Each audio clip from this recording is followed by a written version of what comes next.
Ya, semoga apa yang akan saya sampaikan ini juga mewakili kepentingan dari para mahasiswa, para tenaga kesehatan khususnya di Indonesia.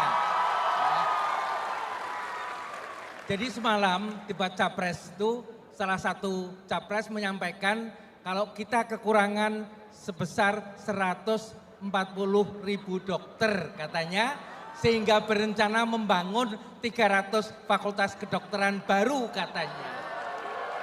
Itu ya. Jadi setiap program itu harus didasarkan atas data yang valid gitu loh. Ya. Jadi Menteri Kesehatan kita pernah menyampaikan bahwa menurut WHO dibutuhkan 1 dokter untuk setiap 1.000 orang. Sehingga 270 juta butuh 270.000. Menteri Kesehatan mengatakan kalau kita saat ini ada sudah 140.000, jadi kurang 130.000. Dia hanya melihat dokter yang tercatat di Kementerian Kesehatan. Ya, banyak sekali termasuk diri saya yang bekerja tidak di Kementerian Kesehatan sebagai seorang pengajar di universitas. Ya, jadi data yang paling akurat adalah data surat izin dokter yang dikeluarkan oleh Konsil Kedokteran.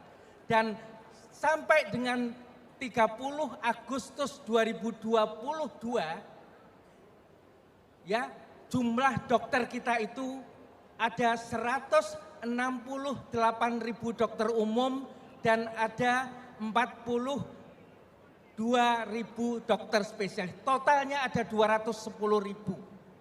Ya, jadi ada diskrepansi perbedaan sebesar 70.000 dengan data Kementerian Kesehatan. Itu tidak pernah diselesaikan perbedaan data ini.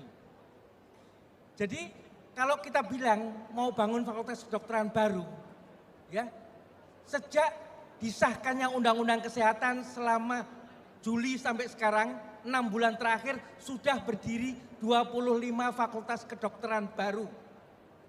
Tidak pernah ada kendali biaya yang ditentukan oleh pemerintah, di mana sebelumnya menurut undang-undang harus dibangun di tempat yang belum punya fakultas kedokteran.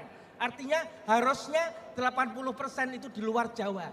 Tapi faktanya ke 25 fakultas kedokteran itu dibangun di Pulau Jawa, 80%. Yang sekolah siapa? Anak-anak orang-orang dari Pulau Jawa ini. Dengan biaya masuk uang muka sebesar 150 sampai 300 juta rupiah.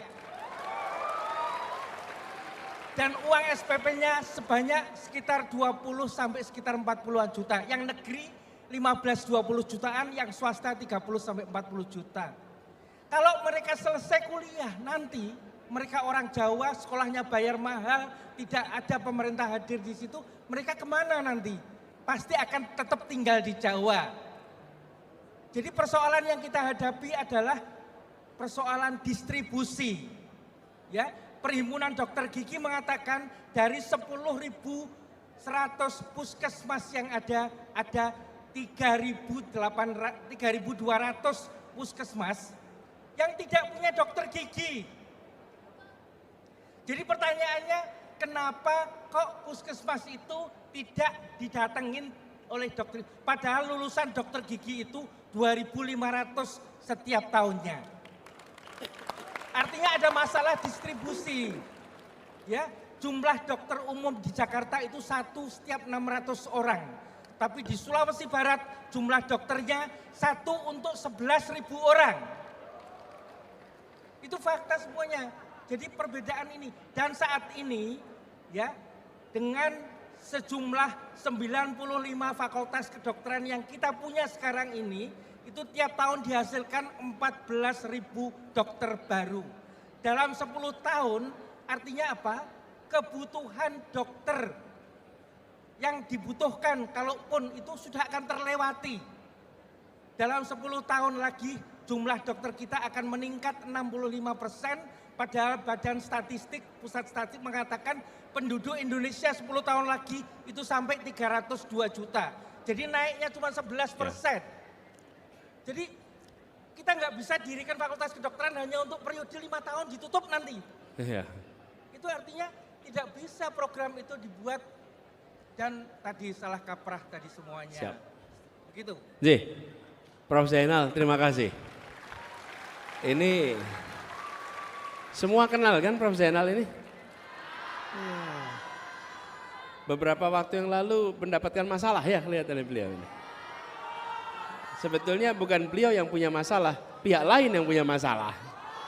Ya, gini, kalau boleh Prof saya nerusin nih Prof Zainal. Terima kasih. Saya sebetulnya kalau sama Prof Zainal ini harusnya manggilnya Kak Zainal. Kenapa Kak? Saya dulu ketika SMA beruntung dapat terpilih ikut program pertukaran pelajar AFS. Dan Prof Zainal adalah senior saya di AFS waktu itu. Ya. Dulu kemana Prof Zainal? Tahun berapa tuh? 75-76. Beliau SMA ke Massachusetts, Amerika Serikat tahun 75-76. Belum pada lahir di sini semua. Ya, Prof, gini. Apa sih yang menarik dari yang disampaikan Prof ini? Bahwa menyusun kebijakan harus mendasarkan kepada data yang akurat. Yang kedua, harus melibatkan stakeholder yang relevan sehingga kebijakan yang disusun adalah kebijakan yang menjawab persoalan. Nah, kadang-kadang kita yang berada di pemerintahan kecenderungan melakukan namanya micromanagement. Micromanagement itu apa? Kita langsung memutuskan, saya ingin agar dibangun jalan ini di sini. Nah, itu namanya micromanagement. Saya ingin bangun jembatan ini di sini. Nah, itu micromanagement.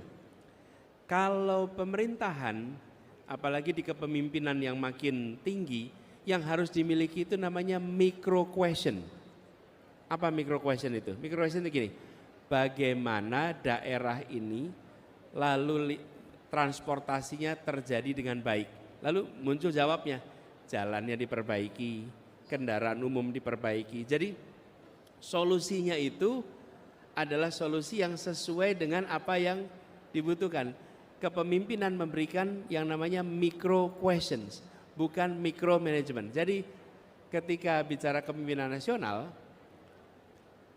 berapa jumlah rumah sakitnya itu atau berapa jumlah sekolah kedokterannya tidak usah presiden yang menentukan. Presiden cuma bilang begini, saya ingin memastikan bahwa pendidikan kedokteran bisa mensuplai kebutuhan dokter Indonesia secara berkelanjutan. Bagaimana caranya? Nah, itu kerjakan. Datanya, stakeholdernya, susun kebijakannya, lalu siapkan langkahnya. Tapi angkanya monggo, kalau ternyata tidak perlukan tambahan, ya nggak apa-apa. Kalau ternyata diperlukan tambahan juga nggak apa-apa. Itu yang disebut sebagai micro questions. Kalau micro management, maka saya akan langsung bilang butuhnya ini, butuhnya ini. Kenapa itu berbahaya dalam konteks Indonesia? Bawahan cenderung tidak mau menentang atasan. Walaupun atasannya salah. Jadi kalau atasannya bilang, saya mau bangun 10 jembatan. Bawahannya bilang, janjiannya mau butuh 5. Haneng dekne ngomongnya 10 ya. Terus piye? Bos deh, nggak usah dilawan dah, jalanin aja. Akhirnya terjadi pemborosan, kita bangun 10 jembatan. Kenapa? Karena nggak ada yang men-challenge. Tapi kalau pertanyaannya begini, berapa jembatan yang diperlukan untuk perekonomian daerah ini berjalan dengan baik? Keluar tuh, oh butuhnya 5 Pak, sudah jalankan 5. Oh butuhnya 6 Pak, jalankan 6. Itu cara paling enggak saya di dalam menyusun keputusan ketika menghadapi persoalan yang tingkat ekspertisnya membutuhkan ekspertis yang spesial, termasuk di bidang kedokteran, jangan kesehatan. Ini ekspertis yang spesial. Jadi saya merasa perlu untuk menggarisbawahi, tapi di balik itu semua saya berikan rasa hormat kepada Prof Zainal karena berani mengartikulasikan secara terus-menerus dan konsisten. Walaupun beliau harus menanggung konsekuensinya. konsekuensi terkait dengan tempat beliau bisa mengabdi. Tapi biarlah nanti sejarah yang mencatat. Mana yang tepat, mana yang benar, biar nanti sejarah mencatat. Tapi Prof. Zainal sudah menjalankan tugasnya. Terima kasih, Prof. Terima kasih Prof. Zainal, kita berikan apresiasi dan tepuk tangan untuk Prof. Zainal. Sehat-sehat Prof. Teman-teman sekalian, Terima kasih. saya menyadari ini banyak sekali yang kepengen. Banyak sekali ya. Sekali lagi Pak, Ya? datang jauh-jauh Pak kami Pak, sekali lagi. Keponakan Apa? datang jauh-jauh dari Pemalang. Ya. Gini. Betul. Ini teman-teman, selalu problem utama Desa Anies itu adalah menjelang akhir. Karena kita selalu kepengen banyak sekali yang ingin diungkapkan. Tapi mudah-mudahan ini bukan menjadi Desa Anies yang paling terakhir. Mudah-mudahan. Kenapa?